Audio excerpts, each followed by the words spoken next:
Sometimes you need to reorganize stuff and clean off your whole shop and remove old stuff and throw it away, just to get your head a little bit more peaceful and to introduce a little bit more rest into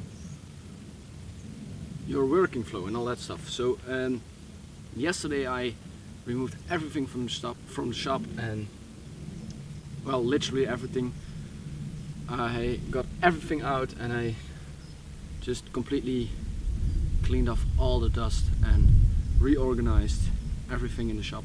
So it's time for a little shop tour, because now the shop is clean and now I feel like I can show you guys how the shop really looks like, because it's not a mess right now. So come with me.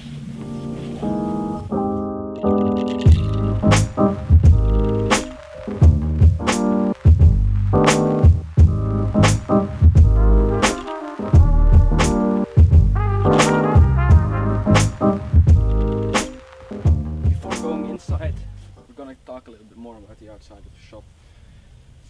So the shop was built using mostly materials I found, like this reclaimed window, or these two windows, or materials we got from France, or leftover materials from there. I do had to buy like the walls, these walls, and the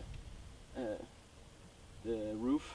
Well, I didn't buy it, my parents did, and I'm very happy that they support me in this way, that I can have my workshop in their garden and that I can do this stuff. So having this workshop really boosted my knife making journey, so I'm really grateful for that. So first, let's talk a little bit about how I just got into this shop and what happened before. So you guys might remember my old videos where I used to have like my fire and my anvil, and I used to drive around with them in the garden, and every video was recorded in a different place because I was searching for a good place to have my shop. And I didn't have a shop back then, but I still made knives, and I still had I started out with really crappy tooling and all that stuff, but that's a completely different story, and I will tell that in another video. That's more about how I started into knife making. But at a certain point we made a shop, and we made like this half of the shop, like this half, and yeah, it's just made very simple construction. Some beams right here, and then like beams on the top, and then roofing, and I made all the walls myself. It's really easy, you just screw them on basically, and it goes really fast. And after making this shop, I got the fly press, and then I found, I wasn't even planning on making this wall and all that stuff, but I had these materials already laying around, and I found this big window, so I only needed like minimal amount of wood for the walls. So then I made this wall, and I'm planning on making a gate and all that stuff, so it's like a completely closed off shop. But yeah, let's go inside. So this is the most recent part I made of the shop. So this is like the fly press section where I do all my stretching out, forging damascus, all that stuff. So this is a floor I made with my little brother. You might have already seen in the how to make a ring video. So and what I did yesterday is I cleaned up everything, and I finally put a nice organizing belt rack for my grinder. So I've got lots of questions about this Norton number 8 fly press. So the first question people ask is, what's this press and which brand is it? It's a Norton number 8 fly press, like you can see right here. Focus please. Doesn't want to focus too much light. It's a Norton number 8 fly press, and I really like it. It has been used for like 50 years in a Irish forge, I think. And yeah, you can really see it has been through some use, because this has a little bit of play. I don't know if I can show this like this, but this doesn't have play at all, and that's the most important part. And yeah, it's a pretty basic setup. I have like a big, I think it's, I don't know how tall it is. Let me get some.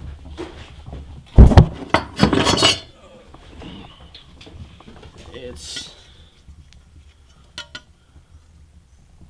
4 centimeters high.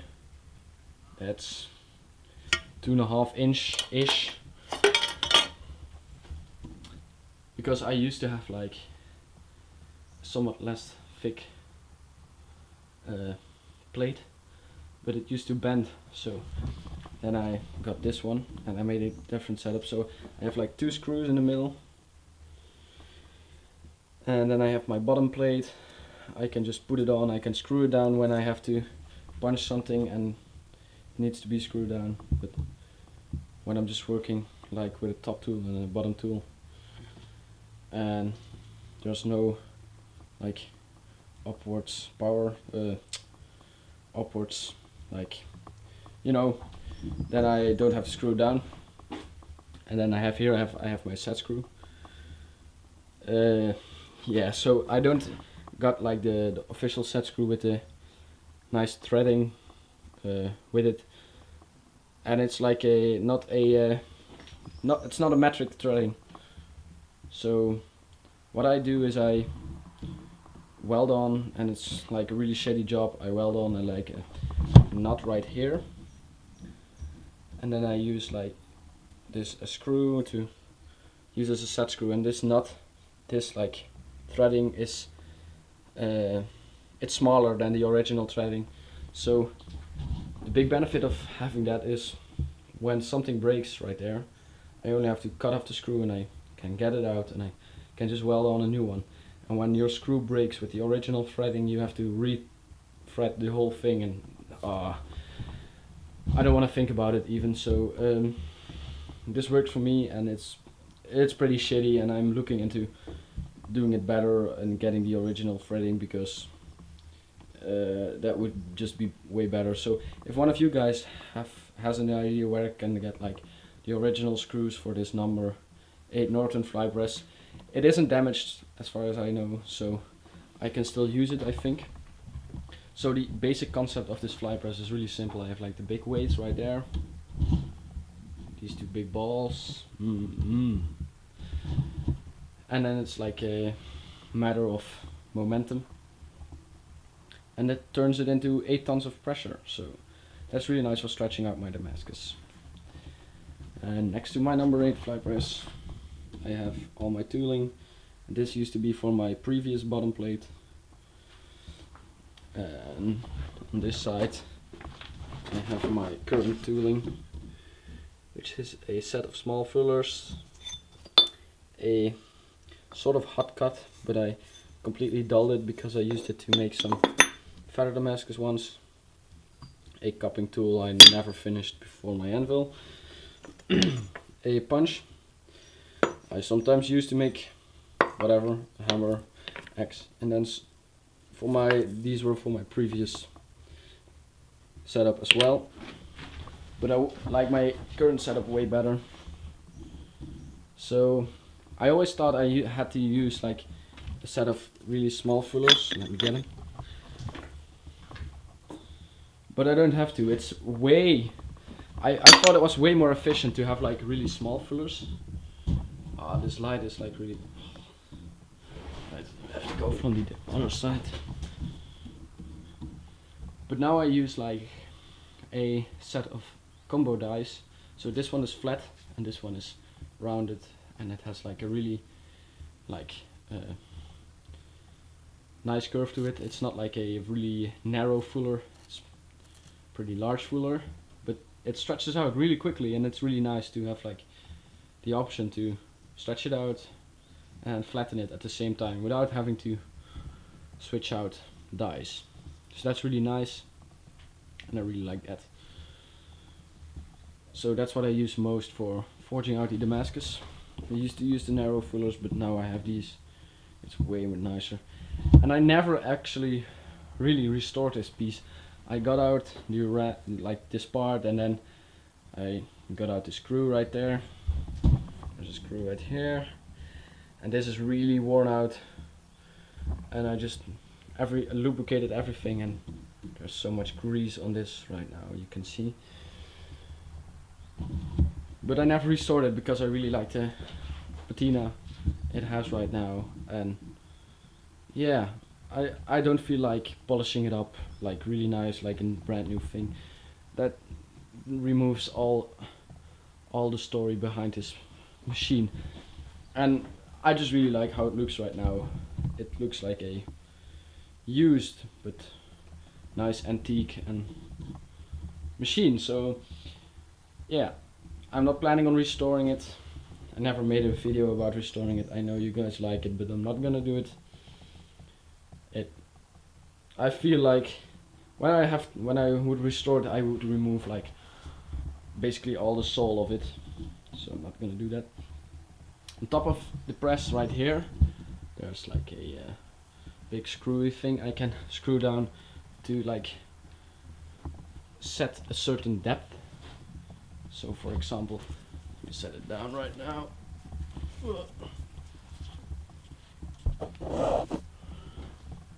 When I would, yeah, it's like you would use a kissing block on an anvil. You have like this right here, so you make sure you don't go below a certain depth. So that's why I never use it that much. I mostly just use my eyes to see how thick I'm going. So yeah.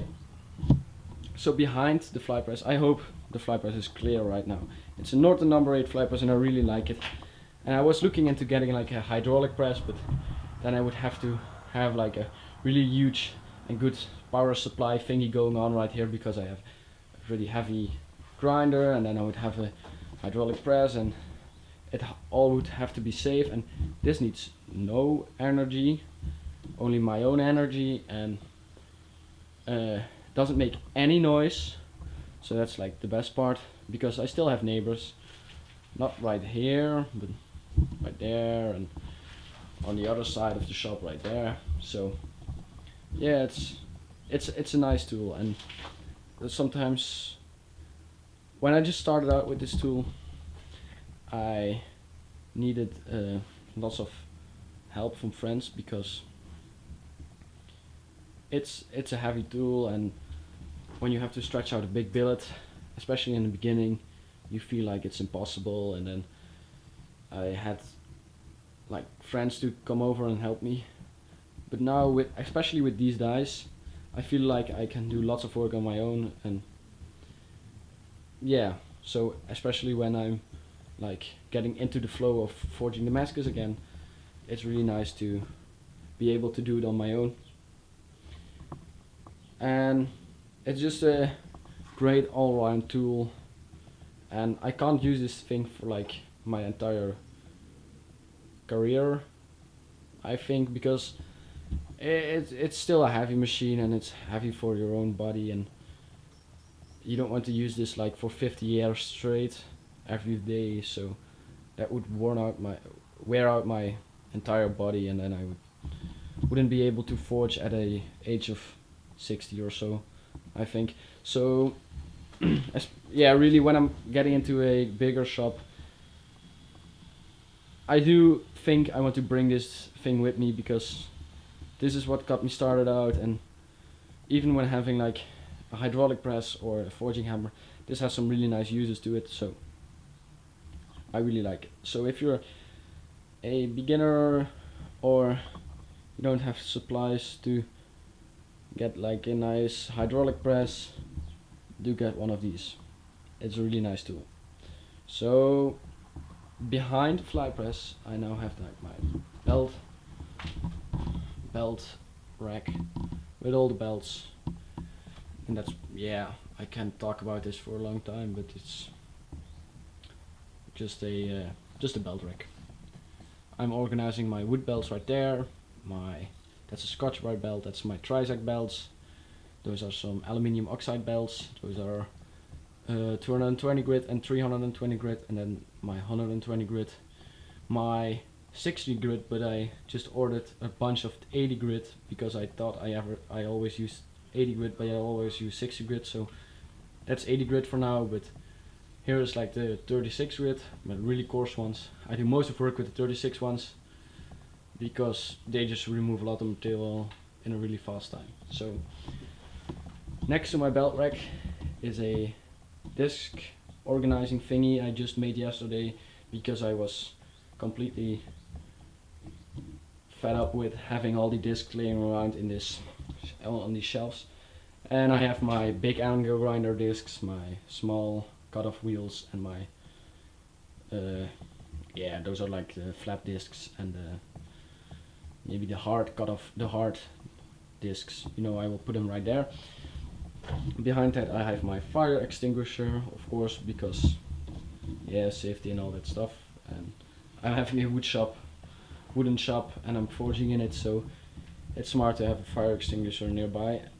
And there's my respirator. Right here is my grinder. So it's my second grinder already. I used to have a grinder made from plants I found online, and then I just saw some things I didn't like about the grinder, and then the motor just completely died on me, and then I made a completely new one in 2 weeks, and I welded this tube myself to have like a really nice snug fit with this right here. Then I bought like accurate aluminium wheels instead of longboard wheels I used to have on my old grinder, and then I made this tensioning system. It's like similar to the ones you see in the KMG grinders. The old one used to have like a tube inside of another tube, and it was like a loose fit, and you would have to press it down with a spring underneath. But that was just because it was a loose fit. This wheel wouldn't be accurate in place anytime, so it was just such a horrible experience changing belts on that one. And on this one it's really easy and it goes really fast. And then I have my motor. It's a I forgot it. I think it's a 3 horsepower motor. Yeah, it's a 3 horsepower motor. It's a really strong motor, and I can do lots of work with it. And I never had maybe when I'm pressing like way too hard, and I have like really lots of leverage, but most of the time it just completely does the job. And then I have my wooden wheel right there. I turned myself. So what I did is I just cut out like circles and then drill the hole and then put them on. And in here there's a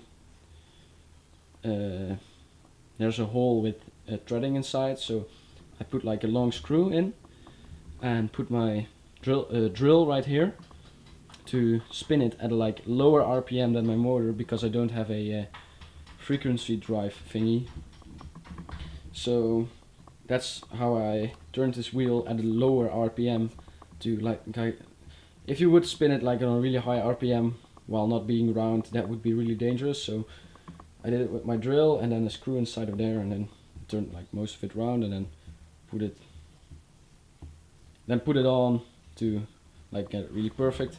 And it's not perfect, but it does a job, and sometimes it comes loose and then I have to screw it and all that stuff. And I built it on a cart with wheels on the back, so I can drive it outside when I'm working with wood. And the grinder used to be right there, but when I had to drive it outside, I had to get past my anvil and had to move that, and that was like a really crappy thing. And then I never put it outside because it just takes way too much time. And now I put it here because it's way more easy. It's easier to get it outside right now. So yeah, when I'm doing like lots of woodworking, it's better to do it outside, because mixing up like wood dust and then forging right here, that's a dangerous story. You can just completely burn down your shop. So yeah. And then in front of my grinder there's this lag vise, and I got it for free. So there are a few things I got for free. So we got like that wall, that material, we got it for free. I found all these stones like here just on a yeah, how do you call it, like a crappy road, you know, without ah man, I just found them. Okay, so yeah, and I made this floor, and I made like a pattern. There's a snake right there. Some people think it's a different thing.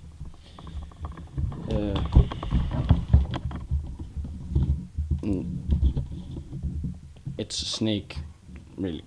It's a snake. I can show you why. Wait.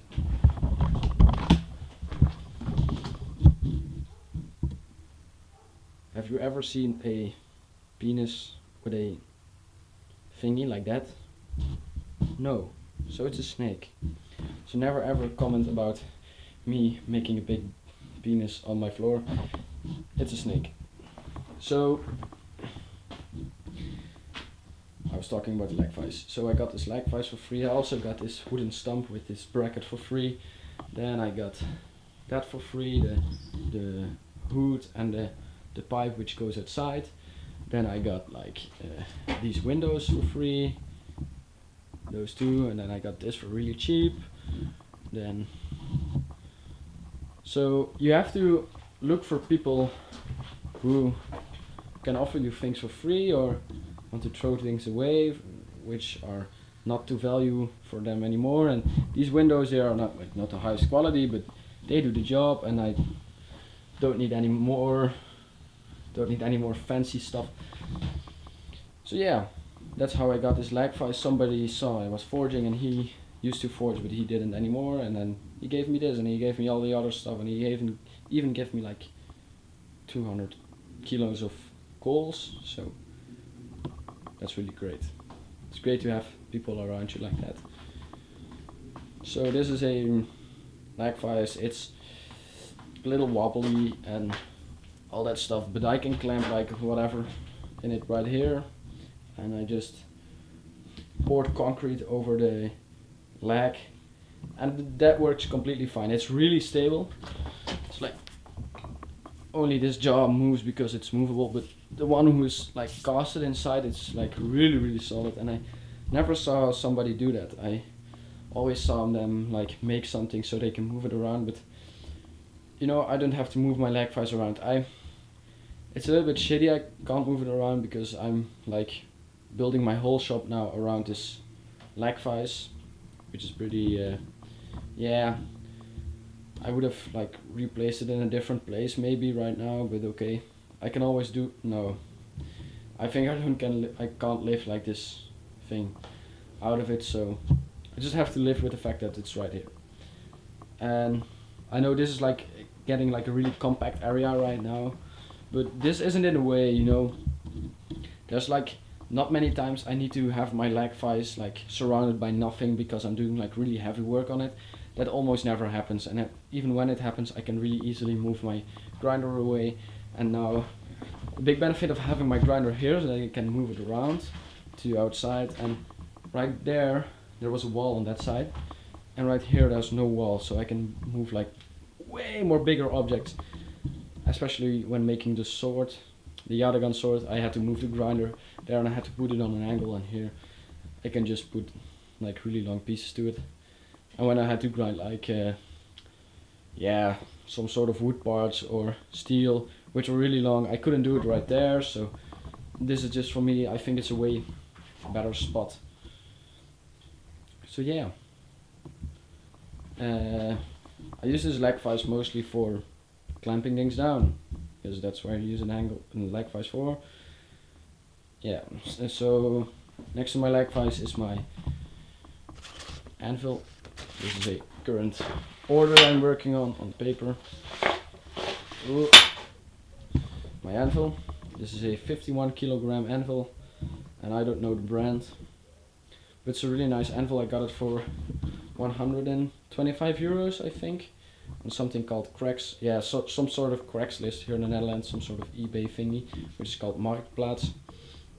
And it has really nice edges still. I can film them for you. Except this side is a little bit of nasty stuff right here, but yeah, I really like this anvil. It's a nice compact anvil, and when I have to do like a demo somewhere else, it's really easy to move it around, and then it's screwed down using some wood bolts, but I really have to screw it down even better because it's a really loose fit and therefore it makes lots of noise.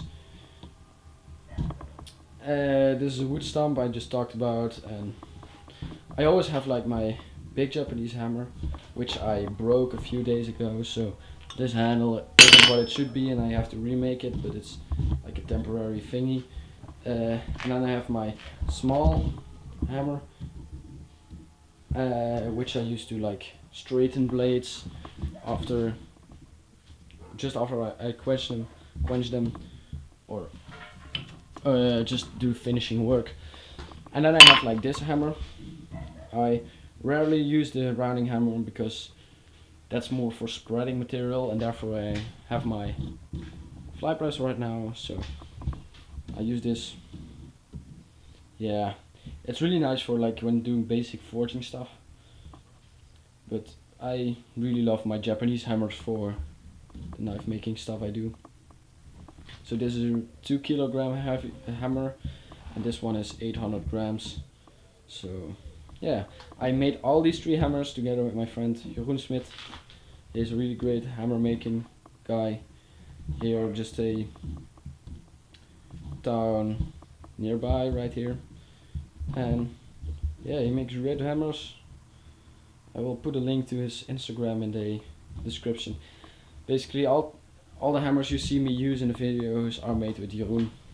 He's like a really skilled craftsman when it comes to making tooling and all that stuff. I'm more of the knife making guy, and he just really enjoys making the tools. So yeah, that's what I did with him. I made these hammers, and when I need a custom hammer for something, I just go to him and I say, Jeroen, I need a hammer, help me out. And then yeah, we make a deal. I help him with a hammer or whatever, and then he makes a hammer for me together with me, and then I make a hammer for him, something like that. It always goes like that. And I use these to forge. Yeah, so this is like a basic tile floor right here, and then I have my big shelves right here. I used to have like music speakers right there. I removed them because they didn't work anymore. And then now I organized my scrap pieces of Damascus right there, and my good pieces of Damascus, which are pretty big. I can make a long knife out of them right there. And I use my scrap pieces to forge rings and all that stuff. And I use sometimes even small knives, and I use the good piece of Damascus to forge like the bigger orders and all that stuff. And I have a borax right there. I also have a big bucket right there with a spoon. Some pieces of steel right here.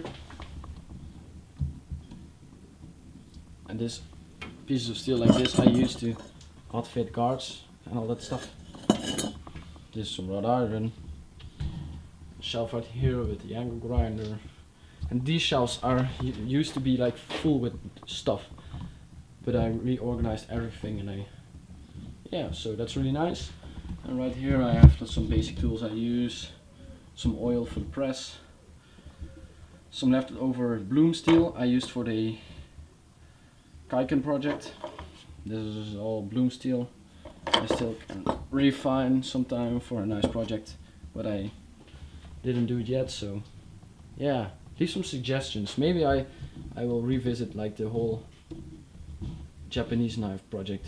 It was really nice, and I got lots of hate on that video because I didn't show the whole knife in the ending, and people were like completely pissed off, and that was like completely my mistake, and I know, but yeah, also people don't believe that I actually did it, but I actually did it. Yeah, I actually did it. So it wasn't fake at all. I spent like 7 months on that project, and it was a really long project, but it was completely worth it in the end. And after finishing it, I felt a little bit empty because I had finished something I had been working on for 7 months. So that was, yeah, that was a strange feeling. So next to this rack, I have like next to this shelf thingy, I have my rack for my rack. Is that even a word? I don't know. My thingy for tongs and stuffies and all that stuff. So I have my foraging tongs right here. Some of them I made myself. These are bought. These are bought. I made this one myself. This has been bought. This one has been made by myself. And these one are bought as well. So I have some. I made that one myself as well. And these are some like hand tools, like fullers, like punches, like eye punches for whatever stuff. And then I have some other hammers right here and a mini hatchet I use to chop up some wood to light the fire. And I found this at a scrapyard, and I took one for my friend Jeroen as well. There were two laying around, and it's a really nice. It was just laying around like there, and I saw it, and I was like, this is like perfect for sorting out tongs and hammers. So I welded that to my fire, and then I made a bracket for it, and I screwed it down to my wall. So people are. Whoa, I'm getting a phone call. Wait. This is the fire I use. It's a Kieken's fire pot. Right here with the air gate, and then my ash dunking thingy, and then my fire tong clinker breaker thingy. So it's a cart with some wheels I used to drive around in my garden when I didn't have the shop. And then I have my coals right here, and I'm just using coal, no cokes, just coal. Yeah, and then I have my hood and my pipe, but the pipe isn't long enough, so it's not sucking enough smoke. And I put a big steel plate right there because I'm making fire right here, and it would have been like pretty stupid to have the wood right there with the pipe and all that stuff, because it's getting hot and the fire is here and all that stuff. And people are saying, well, you're having a big fire in a wooden shop, isn't that pretty dangerous? But that's not that big of a deal, because yeah, I'm making my fire here, and I have my bricks right here, so fire is only at this spot, and sometimes like a coal falls down, and this is no wood, and my anvil is no wood, and well, when I'm forge welding, there's like lots of spatters and all that stuff, but that's not a big of a deal. Hopefully, I've been forging Damascus for over a year right now and making like really nasty sparks, and haven't had problems with it, as long as you keep the floor free of wood dust. That would have been a problem, but you know, I'm always here to check out if things are going wrong, and if I smell smoke, or if I smell fire, or if I see fire, it's like I'm fast enough to get it out and all that stuff. So yeah, this is my box bellows. These are my box bellows. There are some videos on YouTube they explain how it works and all that stuff, and I use them to blow some air into my fire and get it like really hot.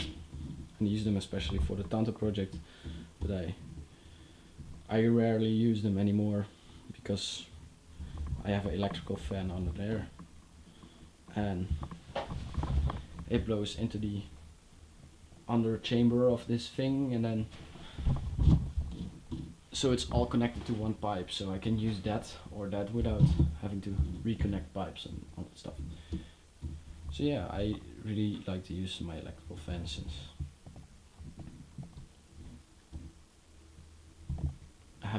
always having to use the box bellows, especially when I'm forging the damascus, is just too much work, and especially when it's hot in here. You don't want to be standing next to the fire the whole damn time, so yeah. So this is my quench tank. It's a really long quench tank I especially made for the Yadagans project. And yeah, it's just a quench tank basically. And then I have my charcoal board right here. I used to scribe things on or make drawings or whatever. I used to make these on like holiday, and these are like job feeder knives, inspired drawings to just describe how I make like a project. And this is like how I learned to make like the rounding hammers from Jeroen. So yeah, Jeroen. So I have another one of the Sujihiki right there.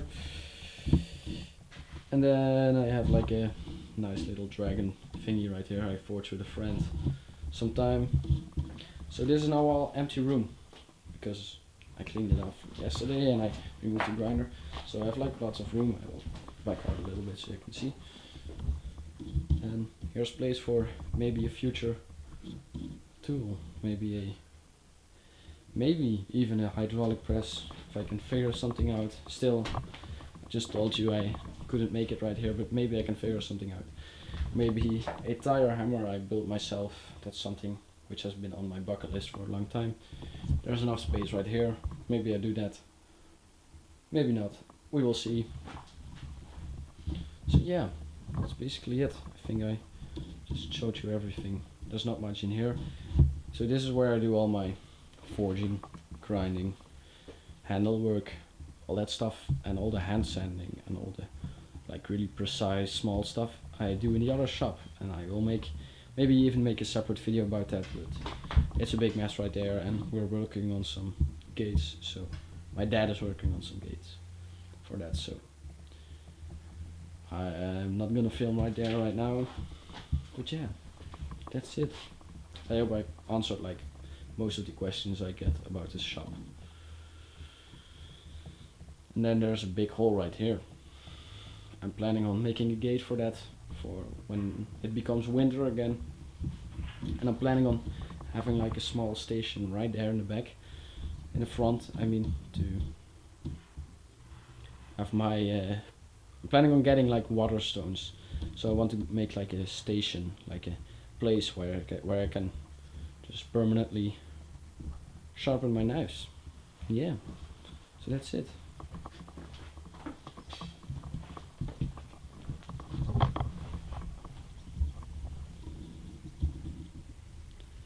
I don't know how big it is, but it's a rather small shop. Sometimes in the videos it can look really big, but it's not like really big. Yeah, so thanks for watching. Let me know. So thanks for watching this shop tour. Let me know in the comments if you like this new format I'm putting out of making the daily vlogs and, well, almost daily vlogs and videos. Let me guys know. I would like to know from you guys. See you in the next episode, where I think I will be working on the K-tip knife again. So yeah, bye bye.